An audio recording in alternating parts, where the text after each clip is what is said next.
કમોસમી વરસાદે વલસાડ જિલ્લામાં પણ કહેર વર્તાવ્યો। સતત 4 દિવસ સુધી વરસાદ વરસતા ખેતી પાકને વ્યાપક નુકસાન થયું, જેથી ખેડૂતોએ રાતા પાણીએ રોવાનો વારો આવ્યો। કમોસમી વરસાદ પડતા મગફળીના તૈયાર થયેલા પાકને પણ નુકસાન થયું। ખેડૂતોએ રાત દિવસ મહેનત કરી અને ડાંગરનો પાક તૈયાર કર્યો, પરંતુ કમોસમી વરસાદે ખેડૂતોએ કરેલી મહેનત પર પાણી ફેરવી દીધું, જેથી ખેડૂતોને આર્થિક નુકસાની વેઠવાનો વારો આવ્યો। જિલ્લા ખેડૂત સંઘે જિલ્લામાં વરસાદથી થયેલી નુકસાનીનું તાત્કાલિક સર્વે કરી અને ખેડૂતોને વહેલી તકે વળતર ચૂકવવામાં આવે તેવી સરકાર સમક્ષ માંગ કરી। રાજ્યમાં છેલ્લા કેટલાક વર્ષોથી ઋતુચક્રમાં જે પરિવર્તન આવ્યું છે, તેનાથી ખેતી પાકોને થતા નુકસાન અંગે કૃષિ તજજ્ઞ પણ ચિંતા વ્યક્ત કરી રહ્યા છે। ડાંગરના પાકને ભયંકર નુકસાન થઈ રહ્યું છે અને ખેડૂતો ડાંગર જે સિઝન પ્રમાણે લણી લેવો જોઈએ તે લણી શક્યા નથી, કારણ કે ખેતરમાં પુષ્કળ પાણી હોય છે। ડાંગર પાકી ગયું છે અને અત્યારે એ કોવાઈ જવાના પરિસ્થિતિમાં છે, એટલે ખેડૂતો આર્થિક રીતે ઘણા પાયમાલ થયા છે। સરકારને મારી વિનંતી છે કે કોઈ પણ સંજોગોમાં સર્વે કરાવી ખેડૂતોને રાહત મળે એવા પ્રયત્નો કરવા જોઈએ। તરફ વરસાદ જઈ રહ્યો છે અને નોનસ્ટોપ કોઈ પણ દિવસ કોઈ પણ ખેતી કાર્ય કરવા માટે કોઈ ગાળો આપતા નથી। આને લઈને ડાંગર, શાકભાજી, ચીકુના પાકમાં પણ પુષ્કળ નુકસાન છે, બધા ચીકુ પડી ગયા છે અને આ જે પ્રમાણે વાતાવરણ છે એને લઈને ફંગસ અને રોગ જીવાતનું પ્રમાણ એટલું વધશે કે લગભગ 100% પાક નિષ્ફળ વલસાડ જિલ્લામાં ગયો છે। તો જૂનાગઢ જિલ્લામાં કમોસમી વરસાદે તાંડવ સર્જી દીધું, જેના કારણે મગફળી અને અન્ય પાકોને મોટું નુકસાન થયું। ખેડૂતોની બેહાલી અને લાચારીના આ દ્રશ્યો જૂનાગઢના અગતરાઈ ગામના છે, જ્યાં અણધારી આફતથી ખેડૂતો ત્રાહિમામ પોકારી ગયા। તૈયાર મગફળી પર માવઠાનું પાણી પડતા ખેડૂતોને મોટો આર્થિક ફટકો પડ્યો।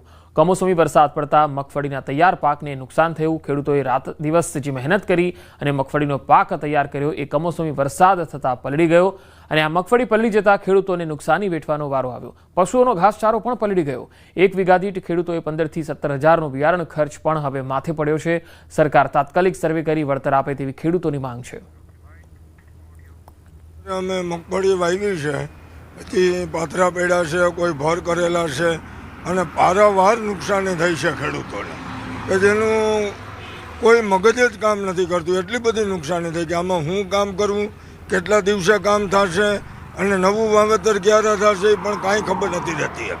સરકાર પાસે શું રાહતની માંગણી? સરકાર પાસે જો ઝડપથી સર્વે કરે અને ખેડૂતોને રાહત આપે તો ઘણો બધો ફાયદો થાય। વાવેતર કરેલું, શરૂઆતમાં એ મગફળી અમારી ઉપર પાણી ફરી ગયું, બરાબર પાયમાલ થઈ ગયા અને અત્યારે પાક તૈયાર થયો એ પાયમાલ થઈ ગયા। અત્યારે મેં ભોર ઢાંકીને રાખેલા છે તો એ 50% હાથમાં આવે એમ નથી અને મજૂરીનો કોઈ આર નથી, મજૂરો મળતા નથી અને અમે તો હાવ બરબાદ થઈ ગયા।